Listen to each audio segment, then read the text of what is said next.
రాజమండ్రి సీతంపేట రాజీవ్ గాంధీ పార్కులో మాజీ ప్రధాని ఇందిరాగాంధీ వర్ధంతి వేడుకలు ఘనంగా జరిగాయి. మాజీ ప్రధానమంత్రి స్వర్గీయ ఇందిరాగాంధీ వర్ధంతి సందర్భంగా సీతంపేట రాజీవ్ గాంధీ పార్కులో ఉన్న ఇందిరాగాంధీ విగ్రహానికి తూర్పుగోదావరి జిల్లా కాంగ్రెస్ పార్టీ అధ్యక్షులు డాక్టర్ టి.కె. విశ్వేశ్వర్ రెడ్డి, కాంగ్రెస్ పార్టీ నాయకులు శ్రేణులతో కలిసి పూలమాలలు వేసి ఘనంగా నివాళులర్పించారు.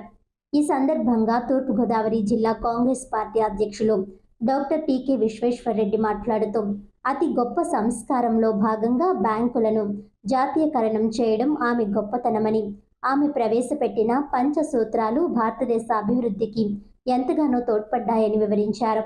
పిసిసి ఉపాధ్యక్షులు Martin Luther, SSL Battina Chandra Rao, మండల కాంగ్రెస్ పార్టీ అధ్యక్షులు వీర్రాజు, దంటు వీర వెంకట్రావు, తిరుపతి శ్రీను, వెదురుపాక శ్రీను, శ్రీకాకుళపు వెంకటరమణ, నారాయణపురం సతీష్, సురేష్, కాంగ్రెస్ పార్టీ నాయకులు, కార్యకర్తలు, అభిమానులు పాల్గొన్నారు.